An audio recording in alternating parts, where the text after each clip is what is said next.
也先乐呵乐呵。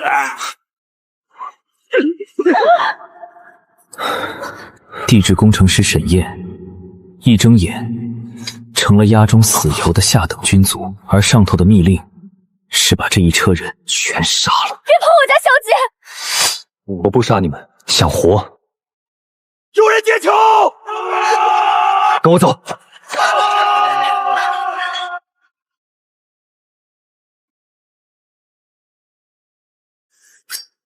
别往那儿走，再走10步，全得死。你到底是什么人？点火，先出来！你笑什么？都要烧死了，你还笑得出来？捂住口鼻，全部跟我往里退！你这是要害死我们！往外才是死路。再问一句，我就不管了。到那个偷冷风的石龛去，快！你在赌风？不，我在留一口活气给我们。岩岩列出的这道树隙是天然烟囱，热气往上走，新鲜风从这儿补进来。只要守住这口缝，我们就熏不死。那外面那把火呢？还在天。这帮罪怒躲得再深，也是瓮中之鳖。熏死了，省得本官动刀。千户高明，这把火一烧，里头连只耗子都活不成。活要见人，死要见尸。烧成灰也是尸。沈大哥，烟一直往里灌，我们真不会死吗？火堵在唯一的洞口，把外头的新风全吃光了。烧到现在，洞口那团火早就缺氧，半死不活。可它烧出来的烟全是没烧尽的活气，正一点点攒满整条矿道。你到底在等什么？等它攒够。你要做什么？给这条道开一扇窗。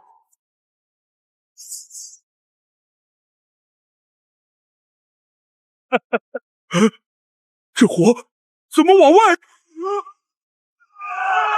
烟雾中炸！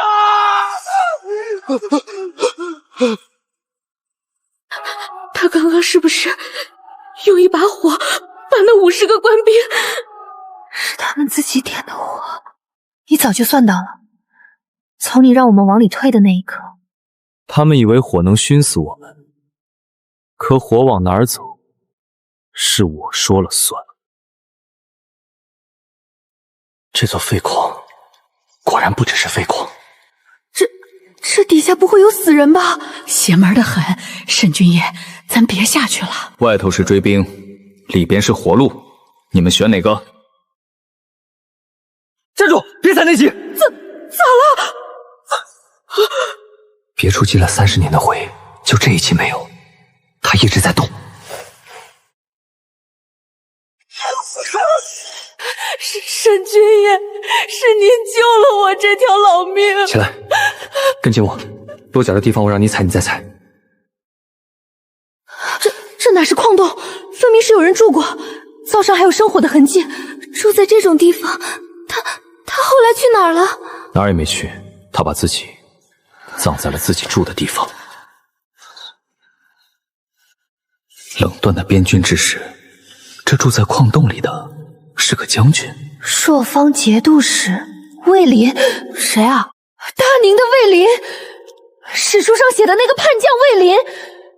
我爹在书里房抄过卷宗，30年前他通敌兵败，满门。可他怎么会藏一藏这种地方自生自灭？因为史书是赢家写的，一个通敌叛将会临死还在推演怎么守住这片边疆。结义20载，我以命相托，他以命相卖，兵败非战之罪，乃出卖于自己人之手。出卖他的是谁？帛书上只留了一个字：周。周？哪个周？如今大英朝堂姓周又压得住满朝文武的，只有一个太师周衍。那他当年通敌的罪名，竟是被周衍栽的。30年了，朝廷竟没一个人翻案。翻案，周衍能从大宁的副将做到大殷的太师，靠的就是没人能翻这案。还写了啥？此中所藏与半幅同效之物，流于走投无路，身负凌氏血脉者。小姐，您怎么了？魏林守了30年的旧宅，等的是一个凌氏血脉的人，走投无路来到这里。顾烟，你们想干什么？别逼我家小姐！我没逼，是魏林等了30年。一个被冤死的节度使，临终留下据点，留下半幅，只为等一个凌氏血脉走投无路的人。顾姑娘，你攥着那枚玉咒的手，从听见灵字起就没松开过。这是大宁皇室的私印文。你真名不叫顾烟吧？灵诏，大宁末帝，是我祖父。小姐，夫人临终前把您托给奴婢，说一辈子不许说破。奴婢守了12年，终于能说出口了。林姑娘，你这玉坠借我一用。不是巧合，这玉坠是子，半幅是母。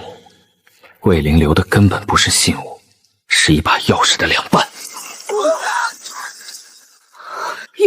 又是机关，沈君爷您咋知道？魏凛上一道机关想杀外人，这一道想认自己人，福泽凌氏而起，除了他，谁来都打不开。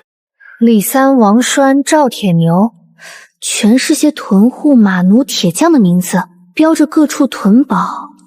不是屯户，是玄甲军，魏凛的旧部。玄甲军，祖父在世时常提起大宁最精锐的边军，兵败后，史书说全军覆没。没覆没。周衍能瞒得过朝廷，瞒不过魏凛。这些活下来的老兵被打散，贬为屯务马奴，藏在烧北各处，等的就是这一天，半幅现世，凌氏归来。可咱们手里只有半枚符，另半枚在玄甲旧党领头人手里，2府合一，这一盘散沙才能重新攥成一只拳头。我们不再是7、8个等死的醉娟了，我们手里握着一支没人知道还活着的军队。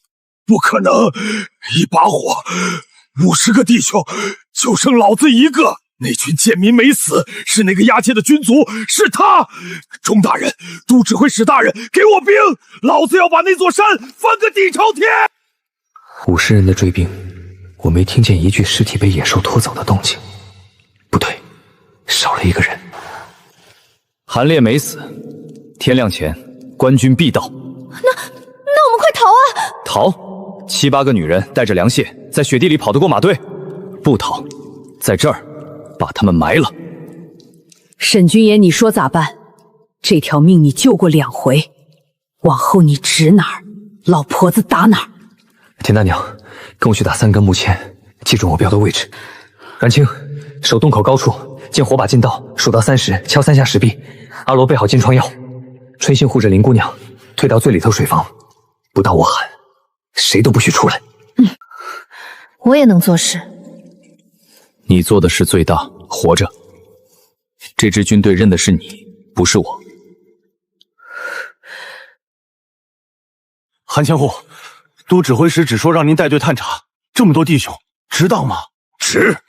那座盐窟里藏的不是醉剑，是老子50个弟兄的命。听好了，这群贱民会放火，都给老子点火把，举着盾，慢慢走，谁也别想再阴老子一把。千户，里头有人！瓮中之鳖，给我冲！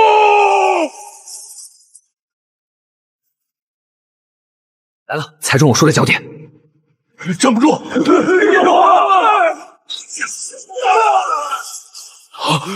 有埋伏，有机关，退！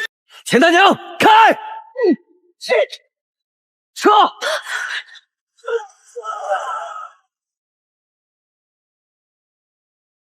是你，一个押解的贱卒，你到底是什么人？你点的第一把火，烧了你自己50个弟兄。这第2回，你又给我送来100多个，韩千户，你可真是我的副将。想活就回答我中岳，信你几分？半信半疑，他只拨了我200人探路。可周太师那边，太师近来在茶叶庄30年的旧案，已经派了钦差正往朔北来。周衍坐不住了，他在30年后又闻到了林氏血脉的味道。半夫出世，林氏未决。老校尉，您等的人真的来了。站住！你是谁？另伴梅福。玄甲军老校尉雷九，叩见林氏殿下。慢着，这位小哥是信不过老夫。30年的旧部，能在我们刚拿到半符的第2天就找上门，你说我该信还是该怕？林氏血脉，凭一枚玉坠就能认。当年随殿下出逃的还有一句话，说不出，老夫扭头就走。朔风不责任。朔风不责任，林氏不断魂。对得上。口令能传，也能被买。雷校尉，我换个问法：魏将军兵败那年，玄甲军最后退守的是哪座关？鹰嘴隘。我记得魏将军绝笔里写的是黑石口。放屁！黑石口是诱敌的疑兵。老校尉亲领300死士断后的是鹰嘴下。那一战，300玄甲，活着出来的不到10个，你竟敢拿这个诓老夫！绝壁里压根没提过这一战。一个被买通的钉子，只会顺着我的话说对，能为了一座关当场跟我翻脸的。雷校尉，得罪了，这一关你过了。哼，老夫还从没被人这么诓过。后生，你这心思比当年军中那些参军都毒。你不是城西马市那个哑巴老管吗？卖了10几年马料的瘸子雷老管。哑巴？不哑，是不能说。玄甲军全军覆没那年，老夫埋了甲，断了腿，装哑装瘸，在朔北当了31年马官，就为了守着这另半梅府，等一个人。喝了，终于喝了。老臣雷九率玄甲残部听殿下号令。雷校尉，名册上的人如今还剩几个？册上47人，30年下来，死的死，老的老，能动的不到20。更要紧的是，这30年，周衍也没闲着。玄甲旧部里早被他收买了几个，谁忠谁奸，老夫也不敢全担保。还有一桩，殿下务必当机。周衍这回派来朔北的钦差，不是寻常人物。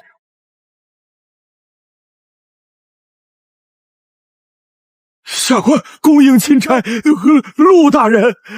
韩烈带200人进山，至今没回县。看来这朔北的雪底下珍藏着太师要找的东西。林氏的血30年了，本钦差倒要会一会。这事当年也在围剿玄甲的官军里，殿下留他何用？给老夫一刀，祭奠死去的弟兄。就是这种人，留着早晚是祸。杀他容易，可韩烈一死，陆虞只会更确信山里有大事。一个钦差会为了几具尸体在朔北扎多久？我们要让他相信，这山里死的人里有一个是林氏。让陆莹以为小姐死了。若我死了，周衍就会松手。这一局我认。他方那头，官军失守县城的，挑一具身形相近的女眷士，用田大娘的法子烧得认不出脸。阮清，仿一枚灵氏玉坠做旧，塞进那尸首手里，要让人好不容易才搜出来。那真玉坠呢？殿下的真符真坠，一寸都不能离身。陆芷要的是灵氏已死的证据，不是真的灵氏。那他要是不信呢？所以还得有人亲眼看见。殿下没能逃出大房，尸首我已葬了，剩下我们几个，天亮就往西，出居延关，投奔关外。灵氏一脉到底是绝了。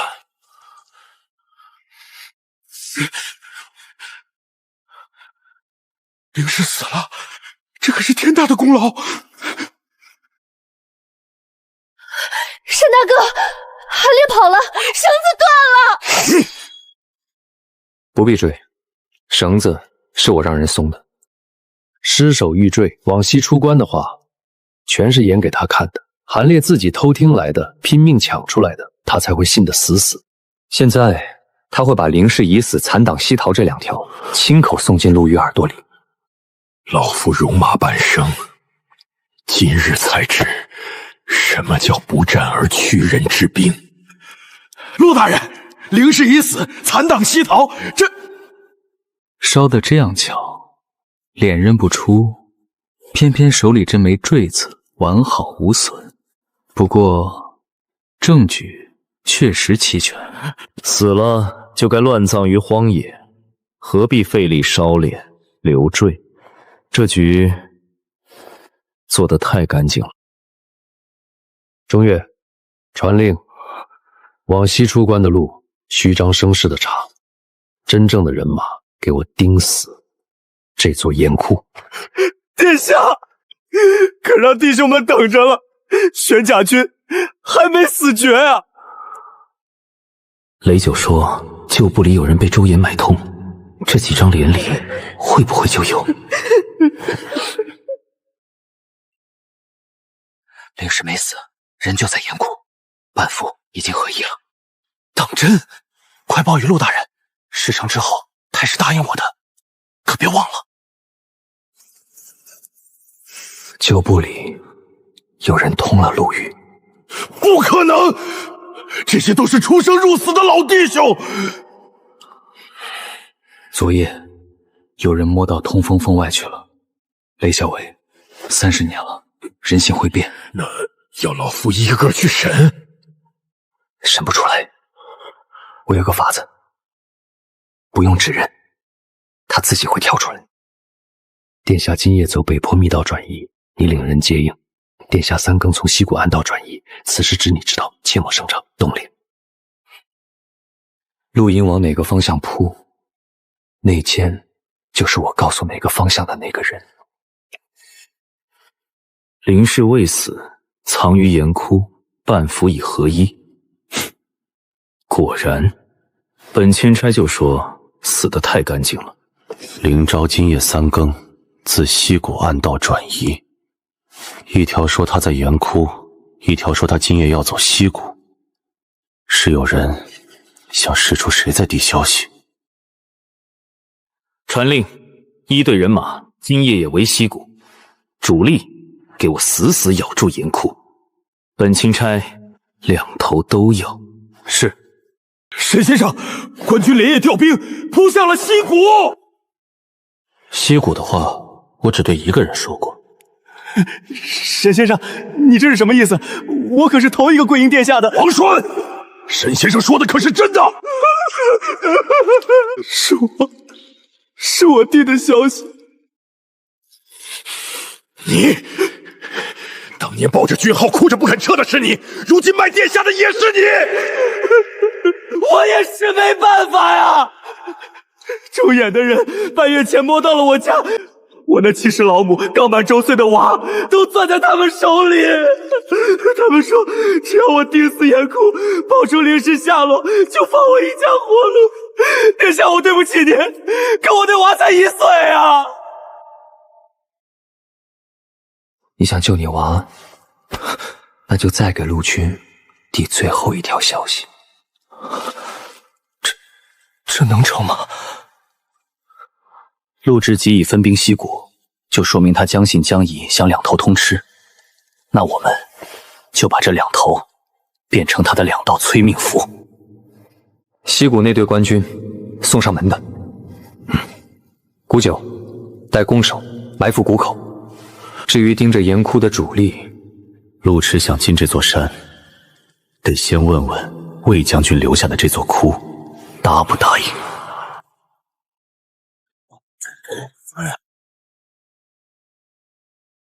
凌氏的血，玄甲的符，还有那个连本钦差都算计的押劫剑族，今夜本钦差要在这座坟里一并收了。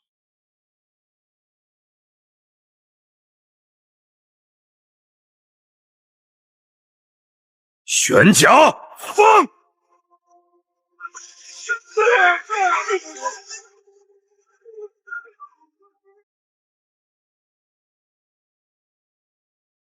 这一剑等了30年，弟兄们，回原岩窟！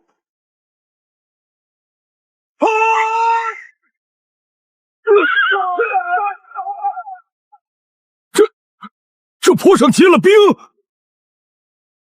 沿炉坡坡，朔北的夜一动，就是一面镜子。马蹄铁踩上去，比刀还滑。好，下马，弃骑步战，盾在前，稳着上。冰火他道，都是死物的手段。本钦差倒要看看这洞里到底养着几个活人。就这几个人。传令，全军压上，踏平此地。玄甲起立！大宁玄甲军在此。玄甲军不是早覆没了吗？这些死人怎么披甲杀出来？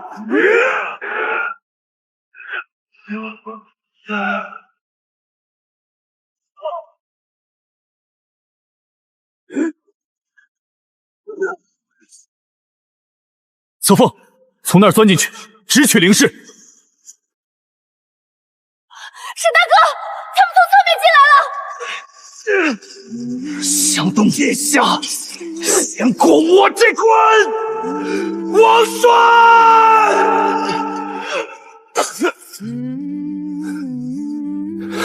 殿下，我那1岁的娃叫石头，求您替我。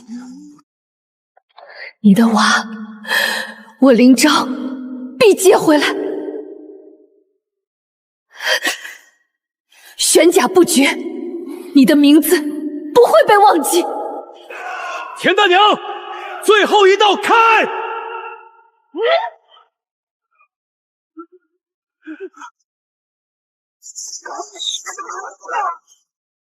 冰破皮敌，诱敌入道，玄甲伏杀，断后剑雨，环环相扣。是本钦差小看了这座坟。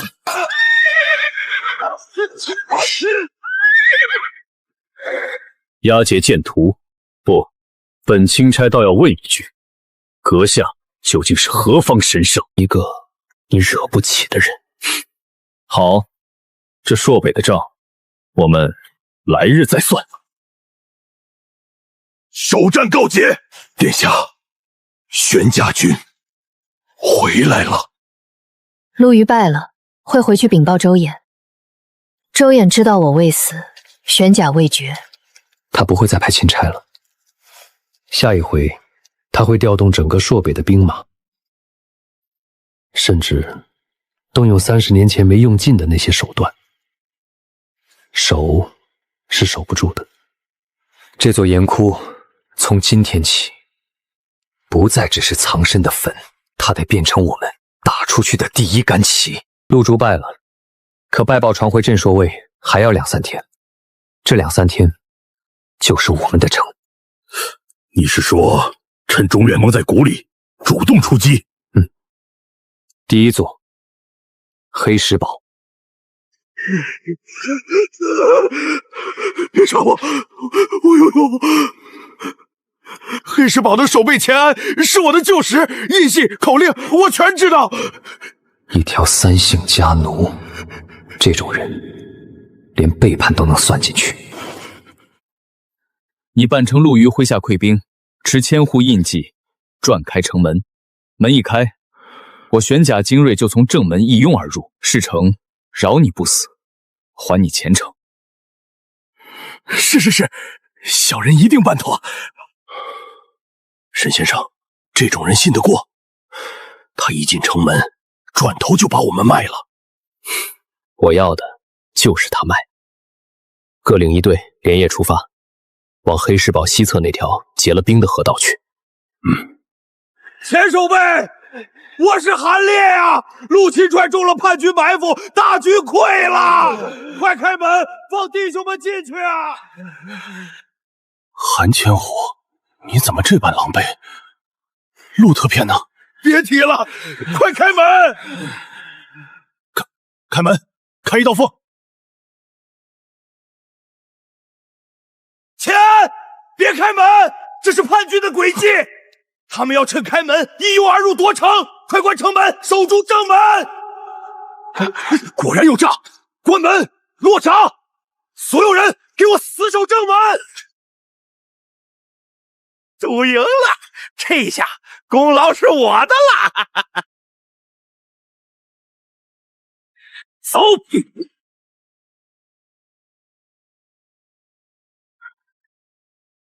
黑石堡临河有一道云水的水门，隆冬和风，水门变成了死角，守军的眼睛全被吸去了正门，后门就是我留给自己的路。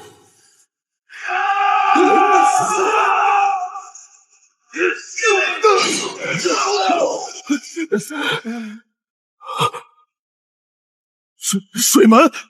怎么会？不可能！我明明拆穿了你们，我喊了让他守正门。对啊，你喊得很好。正门强攻，从头到尾就是个幌子。我要的就是你这一嗓子。把全堡的兵都给我吼到正门去。上一回我放你回去，给陆运报信，你也以为是你自己偷来的。韩烈，你这辈子最大的本事就是自作聪明。就是你这吃里扒外的东西，把老子一座堡葬送了！放下兵器者，既往不咎；愿留者，编入军籍；愿归乡者，发粮放行。谢殿下不杀之恩。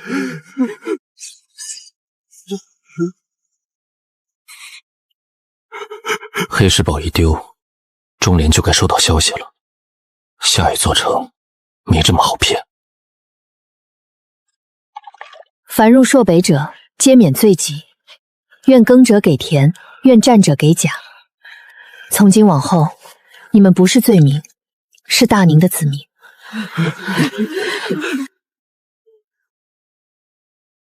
殿下仁德，人心尽复。可这么多人鱼龙混杂，万一中北往里头掺了沙子，他一定会掺。换了我是中岳，硬攻不成，就一定会把刀藏进这股流民里。凡入城者，一律入籍登记，报籍贯、来路、家口，按手印领凭牌。无牌者，不得进粮仓，军械半部。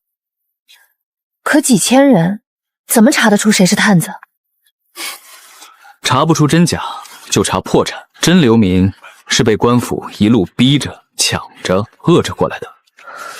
他们记得是哪个关卡放的刑，哪段路最难走，一碗粥多少钱。中脸的死士，养得好，问不倒，打得太顺，破绽就在这太顺里。沈大哥，那个喊着病饿、躺着不起的汉子，我看了脉，他面黄是涂的姜黄，手心脚底全是茧，哪是饿的走不动，分明是练家子。你说自己从落雁口过来，那落雁口的巡检姓什么？盘剥过路，要价几何？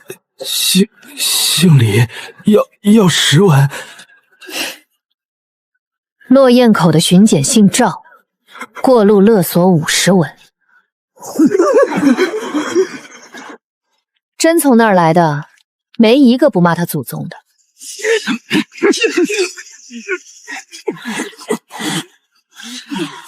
这个也鬼鬼祟祟。问他来路，他半天答不上来，定也是探子。谁？拖下去！别怕，你慢慢说，告诉我你从哪里来。家在30里外被烧了，爹娘死在路上。死士答得太顺，他答得太乱。可那不是装的，是真吓破了胆，真没了家的人。周眼治下，宁可错杀1000。我们若也如此，与他何意？查探子是为了护好这些真正走投无路的人，不是为了把他们都当探子。谢殿下。中岳的死士绝不止一个，他们真正的目标是烧了这座粮仓。粮仓一毁，人心力散。今晚东边有动静，抽调看守溪谷粮草的人过去看看。是。点啊！这仓是空的。真粮仓在东城，我亲兵把守。这座空仓是专为你们点。慢，你回去复命，只有2条路：一，死在这儿，你全家以后没人养；二，替我给中原带句话，就说西仓得手，粮草尽毁。林氏元气大伤，守军不过1000余，可一孤而下。待哪句话，你自己掂量。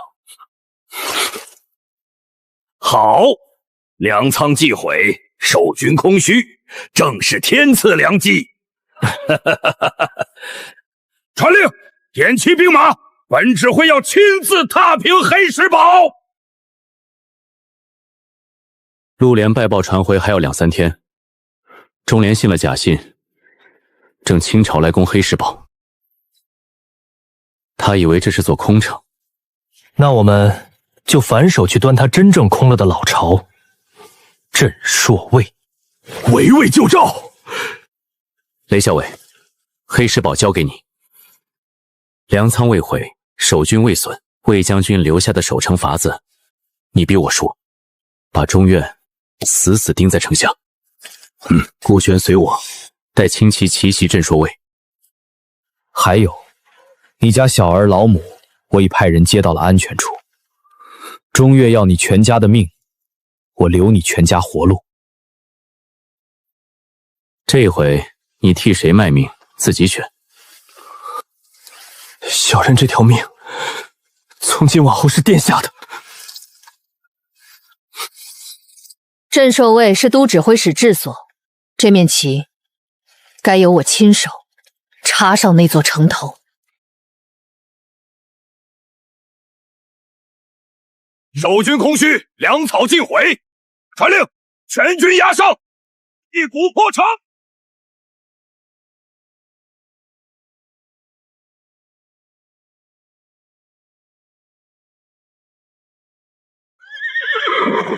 不对，这城粮械充足，守备森严，黑旗的消息是假的。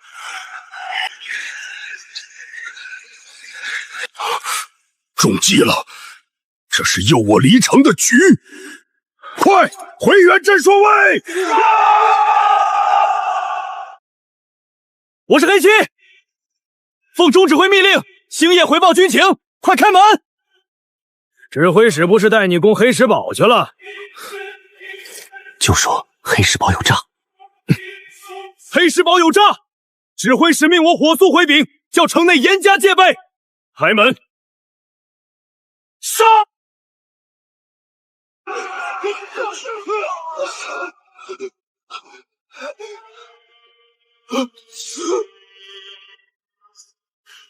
你们是怎么？钟指挥，你的城我替你看着了。本指挥乃朝廷正三品都指挥使，你们这群罪贱流民，安敢？2次派人，1次亲征。钟大人，你这正三品输给一群罪贱流民，输的可还服气？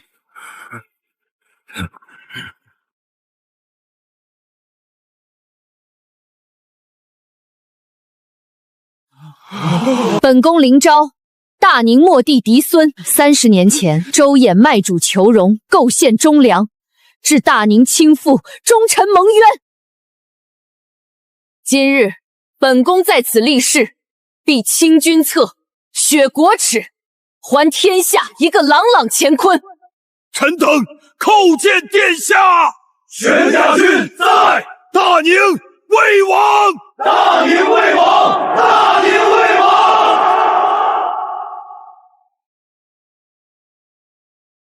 殿下，旗举起来了。真正的恶仗，从今天起才刚刚开始。凌氏的主30年了，还是没斩干净。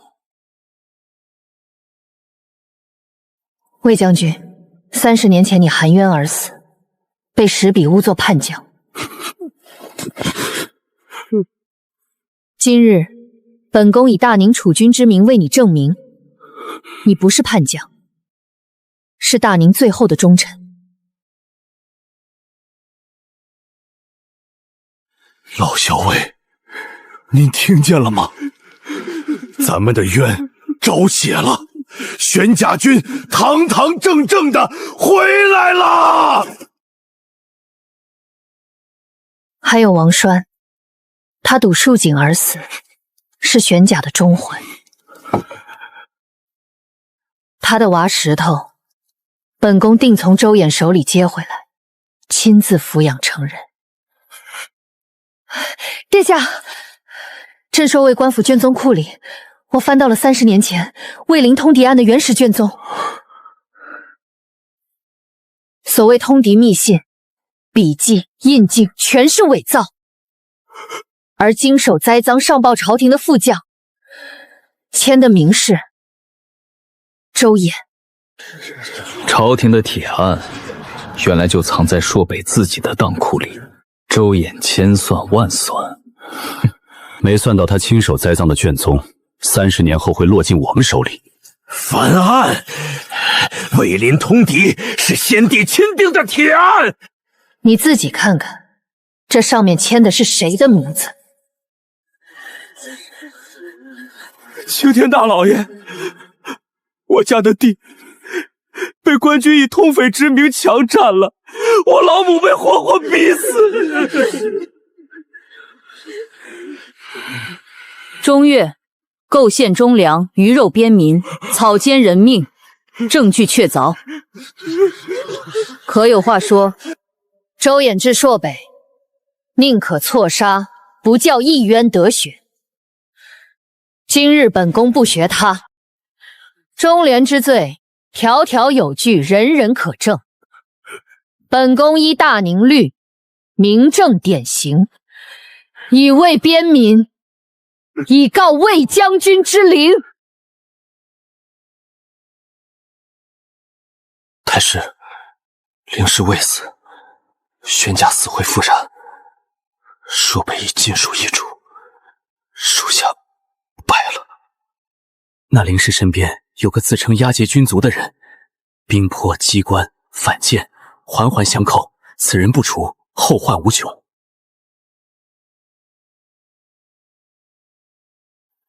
30年前，我以为斩草除根了，一只漏网的雏鸟，如今竟扑棱出这么大动静。启禀陛下，朔北民变，凌氏余孽勾结边将，谋反作乱。陛下，叛逆若不早除，恐成燎原之势。老臣恳请陛下下诏讨逆，发大军北征，以正国法。准了，准了。太师老成谋国，此事全凭太师做主便是。臣领旨。大军征讨是明启，你在替我布一桩暗的。朔北那位仁德的凌氏殿下，最是重情义吗？把那些忠良之后都给我攥紧了。他的软肋，恰恰就是这颗心。周延假天子之名，占着平叛的大义。我们若只顾打，天下人就只当我们是反贼。上兵伐谋，发一道讨周檄文，把周衍30年的赃都给天下人看。阮姑娘，你父是史官，这笔该你来执。要把魏林的冤、凌氏的正、周衍的奸，写得人人看得懂，个个咽不下这口气。周衍者，先卖大宁旧主，复挟大印新君，外托忠良之名，内藏篡逆之心，伪造铁案，驱杀名将魏领，构陷宗室，屠戮凌氏满门。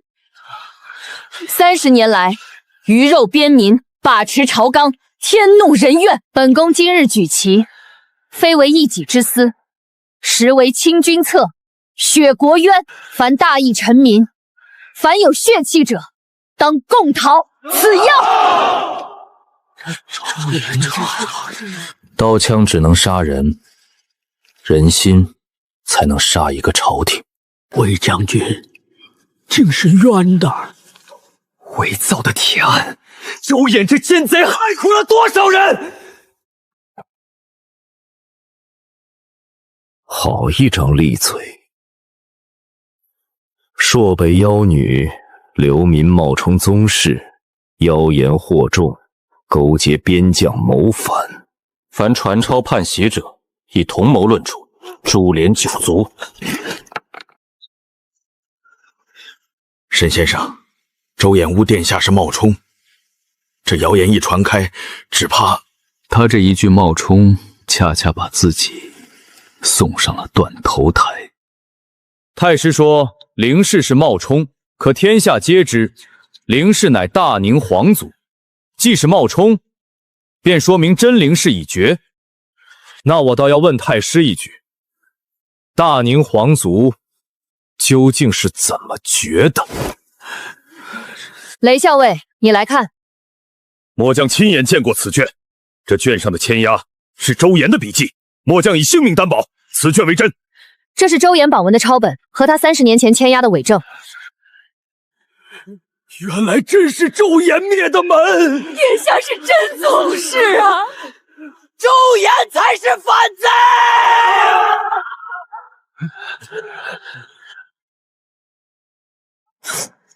他拿王栓的娃石头来要挟我，这奸贼竟拿一个1岁的娃娃当筹码！他输了人心，便来攻心。他算准了殿下重情义，这正是他眼里的软肋。他要用人质穿住我们的手脚，那我们就在他动手之前把人抢回来。我答应过王栓，他的娃我接回来。灵昭啊灵昭，你最重的那颗心，这一回就是套在你脖子上的绳。沈先生，荆棘是周衍的老巢，那邪智分明就是等着我们去救的陷阱。我知道，正因为是陷阱，才得我亲自去。一个1岁的娃，一个白头老妇。我答应过王栓，这趟我去。先生一定平安回来，石头，我等着报他。黑七，你做过夜不熟，官军的口音规矩你熟。这一回，你带路。转运司这么晚提人？转运司奉太师令来提借几名要犯，连夜押往别处看管。这个时辰可有公文？上头的意思你懂的。太师的事问那么细，担待得起？周衍这块招牌，既是他的刀，也是别人能接的盾。慢，上头有人，弓已经上弦了。这是个口袋，等我们抱起孩子就收口。那怎么办？他们等我从正门把人抱出去，那我们就不走正门。灵氏主力来了，都去正门东墙堵截，快！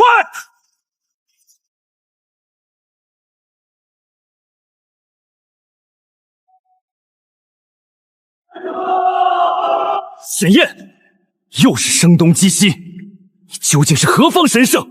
陆日，你拿一个1岁的娃当饵，吊的是灵氏的命，可你忘了，重情义的人，从不会因为一根绳就把脖子伸过去。你越是拿人质要挟，天下人就越看清谁是人，谁是奸。这一局，你从射饵那一刻就输了。沈燕，这笔账我陆之记下了。石头，你爹堵着晃景那一刻，念的就是你的名字。从今往后，有我。殿下连一个老兵的孤儿寡母都不肯弃，这样的主公，这样的君，我玄家死也跟定了。沈大哥，人救回来了，你怎么还愁？陆局的口袋布得太准了，几时去，走哪条路，他像是早就知道。王栓死了，可雷校尉说过，被周衍买通的不止一个。我们这朔北军中还藏着一双没找出来的眼睛。旧姑的路线时辰知道的不出5人，陆虞的口袋却布得分毫不差。这枚案子不是寻常死事，是周衍埋了多年的钉子，身居要处。雷校尉，殿下抱过我儿，保过我全家，我黑七就是死也不是他。黑七若要卖，旧姑那夜在京畿大牢，他随便一声就能要了我的命。粮草大运走北道中路，3日后5000手军粮自南道密运前线，此事只你我知。陆虞往哪条道伸手，内奸就是我把那条道告诉了谁。沈先生，团军一支旌旗绕道南下，直扑南道2队的必经之处。难道我只对一个人说过？石谦，你是老夫一手带出来的，当年鹰嘴崖你我一同断后，你怎么会是周衍的人？带出来的。雷九，你护着一个亡了30年的旧主，守着一座空坟过了半辈子。周太师给我的是实实在在的家业，是子孙的荣华。这天下认的是赢家，大宁早就死透了。先别杀。周衍最信你弟的消息，因为这么多年你从没出过错。那这一回你还得替我再忠心最后一次。周衍发了大军北征，陆毅为先锋。正愁找不到我们的虚实，那我们就借时间的口，给他一个天大的虚实。告诉陆兄，朔北心腹人心未稳，镇朔卫守军空虚，灵氏主力其实已悄悄东移。大军只要长驱直入，可一举端了我们的老巢。你这是要把周衍那10几万大军整个往朔北的死地里引？朔北苦寒，地利在我，10几万大军越深入，就越是断了自己的粮道，葬了自己的退路。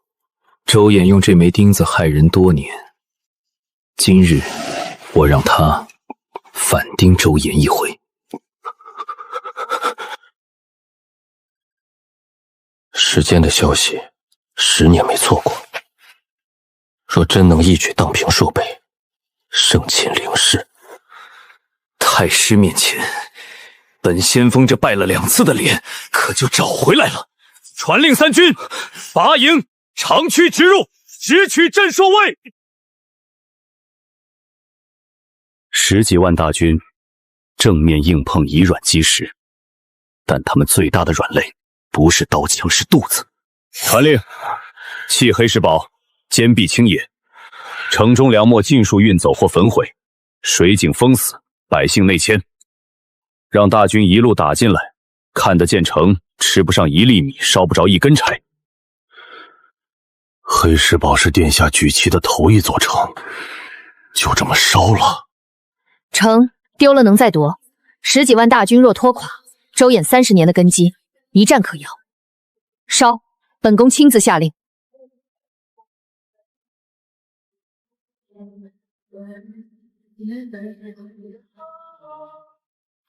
先锋大人，一路连个人影都没有，粮草也快见底了，这仗怎么打？用血刃连下数城。不，这不是溃败，这是把我往里头引。陆先锋，凌氏望风而逃，镇朔卫近在眼前，正可一鼓而下。站住！坚壁清野，节节后撤，这是诱敌深入的死局。我们越往里走，粮道越长越冷，越无依凭。沈燕是想把我们饿死、冻死在这鬼地方。那撤兵？撤！败了3次回去，周太师会要了我的命！分兵守住沿途隘口，死保粮道。主力继续压向镇朔卫，他既要诱，我便将计就计，逼他出来决战。这道隘口北坡积雪虚浮，只差一点动静。魏将军叫我看山，我便还他朔北一座雪坟。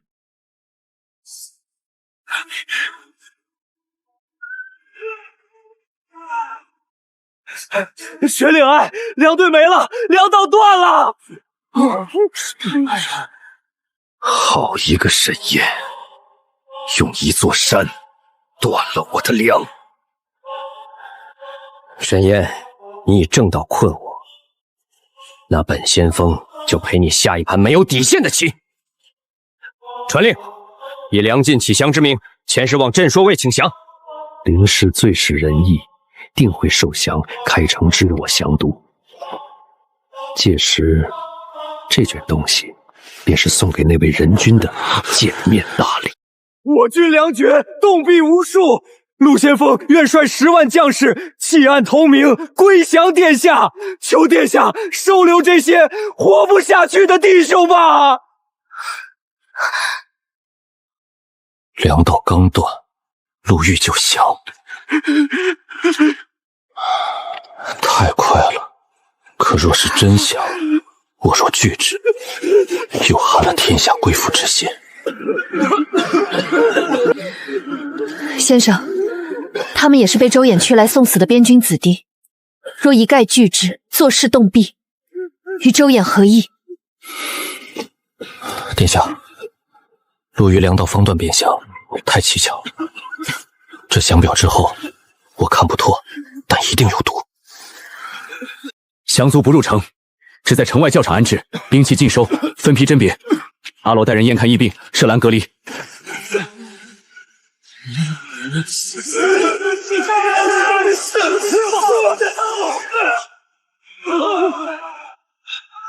漏水了，有内应！沈燕，你用我引敌，我便用这把火陪你们一起上啊！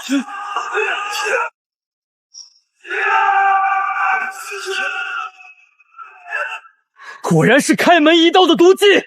黑旗，堵侧门！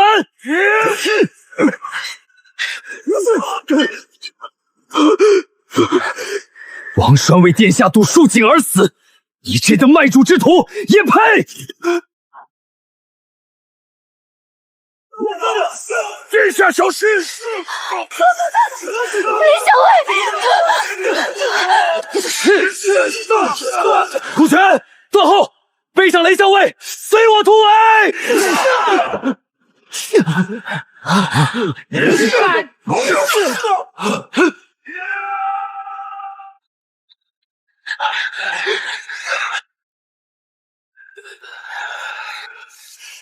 我们是不是要完了？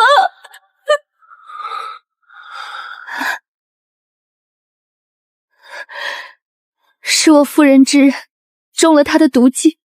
雷校尉那么多弟兄，都是我害的。不，你的人不是错，错的是把人当刀使的周延。这世道需要的正是你这样的人，哪怕被人利用，也别丢了这颗心。这是你和周延最根本的不同。沈岩，从严哭到今夜，你护了我这么多回，我林昭这条命，这半壁江山，都是你给的。命是你自己的，江山是天下人的。我只是不想看你输，更不想看你变成你最恨的那种人。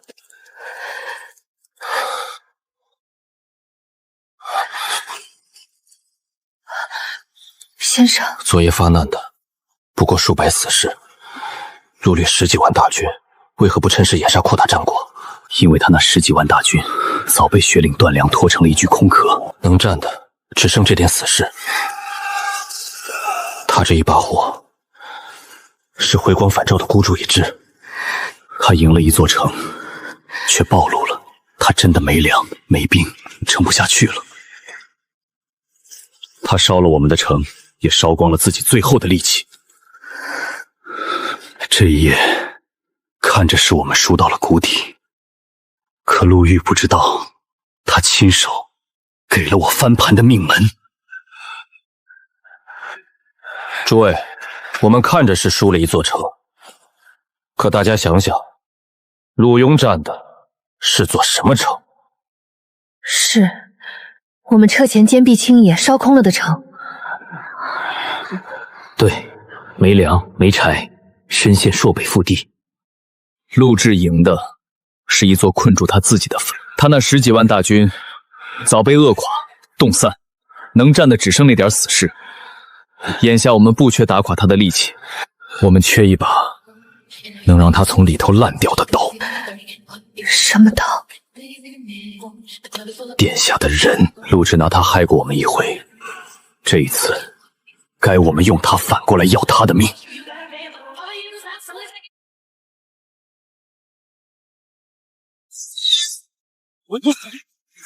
领事殿下有令，朝廷定就本是被周衍驱来送死的边民子弟，凡放下兵器者，既往不咎，管饭给役，放还乡。站住！谁敢逃？杀！先锋，大军散了，粮也没了，守不住了。周太师把整个北征大军交到我手里，我若全军覆没，回去也是个死。据城死守，等什么？等周衍来救你。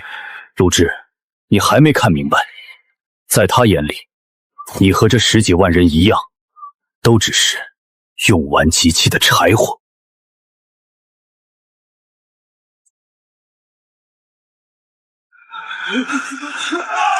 全甲夺城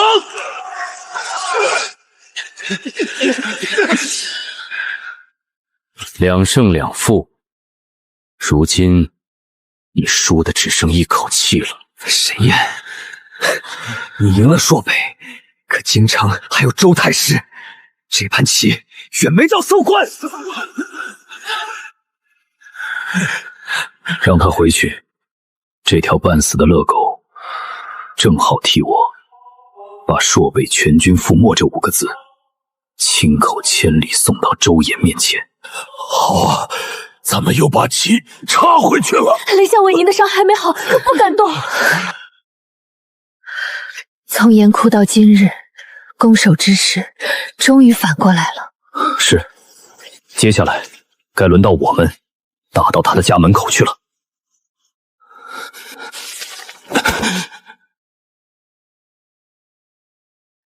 10几万大军没了也好，陆玉，你只当我要剿林氏。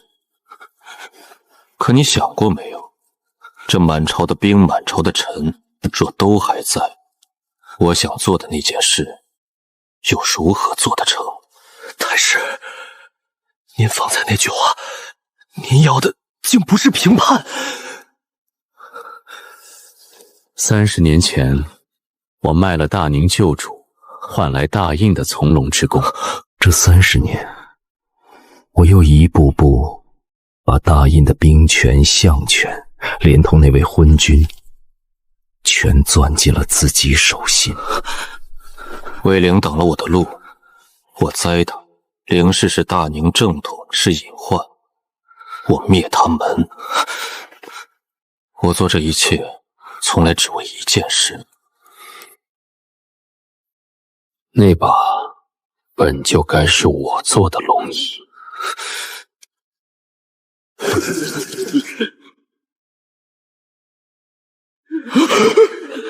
周衍，朕待你不薄，你这个……陛下，您把社稷交给老臣做主了30年，如今老臣只是把这主做到底罢了。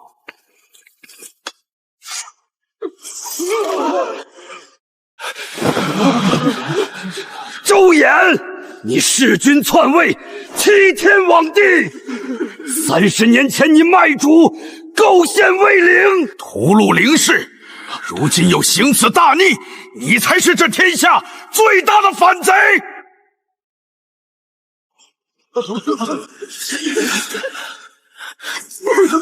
快，把太师这些年通敌脚趾、私取死士的铁证送出京城，告诉天下人，谁才是真正的逆贼！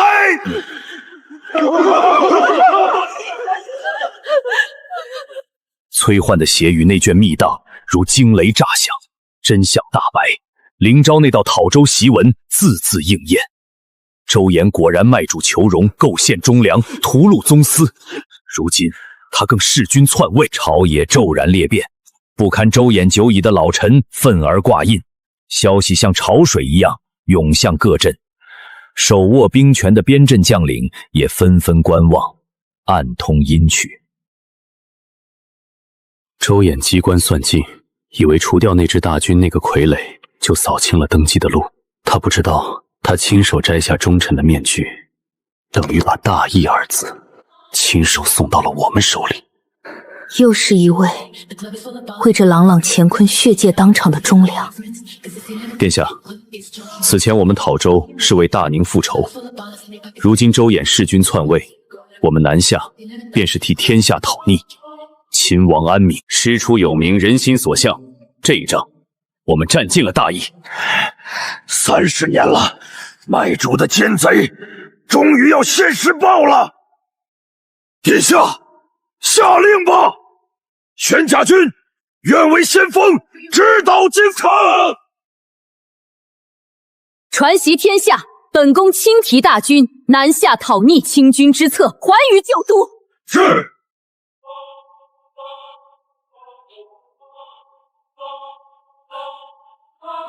太师，林氏的军已过了雪岭，属下愿率最后的精锐，为太师挡住他们。你这条命，留着替我挡住那个叫沈燕的人。周衍弑君，人神共愤，末将虽老，愿随殿下讨此国贼，匡复社稷。有段老将军这样的忠义之士，何愁奸佞不除？先锋，关内粮械有限，京城那边太师可曾派援军？援军，太师留我在此，本就是要王这条命，替他多挡几日。传令死守，沈燕诡计多端，凡有异动，移兵降使，一概不理。给我把这关焊死！陆灵防的是诡计，是骑兵，那这回我偏不用骑。我们师出有名，众志成城，他们粮尽援短，人心已散。这一仗，堂堂正正，以势压人。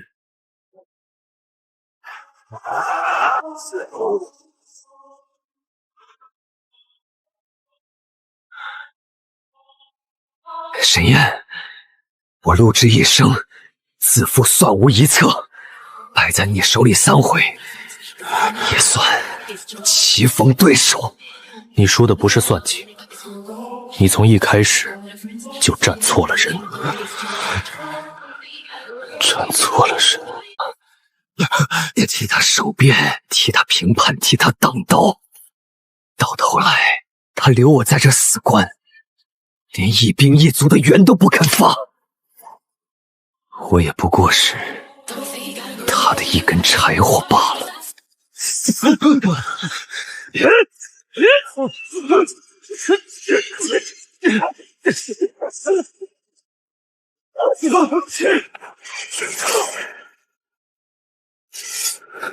周延负尽天下人，你是其中之一。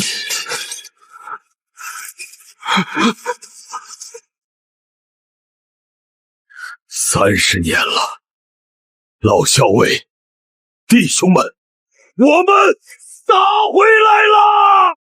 就差最后一步了。越是最后一步，越要当心。困兽犹斗，周衍这种人绝不会束手袖口。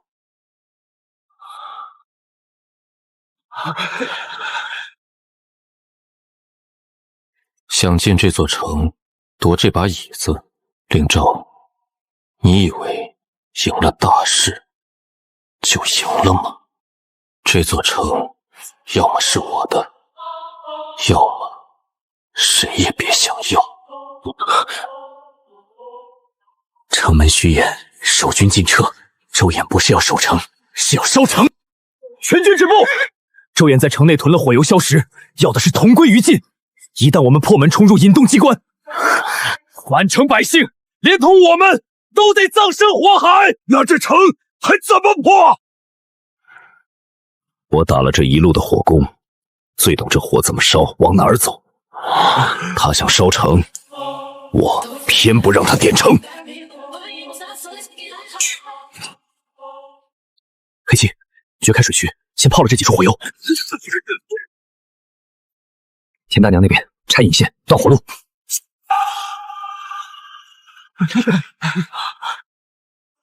点不着，我怎么点不着？分城火炬落空，讨逆大军已然入城。灵氏的种，30年前我以为斩草除根了。你斩了魏烈，魏烈留下了他。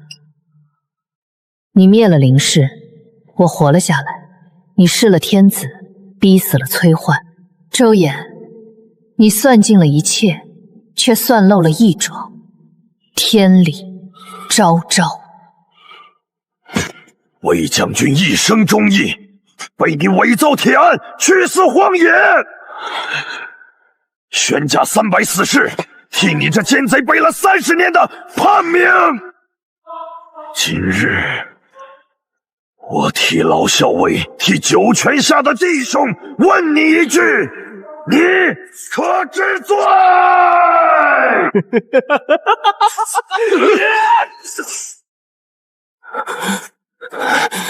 你这一生负尽天下人，该还了。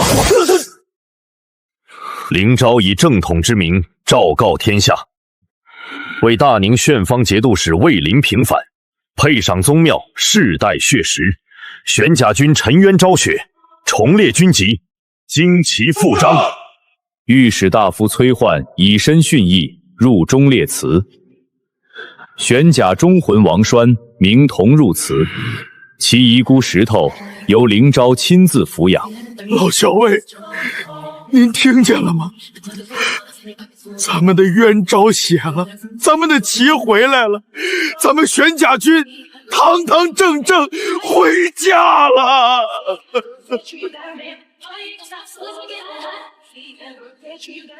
沈燕，这半壁江山，这朗朗乾坤，没有你，便没有今日。这单翼之上，该有你一席。江山是你的，是天下人的，我只想站在你身边，看着这天下真的好起来。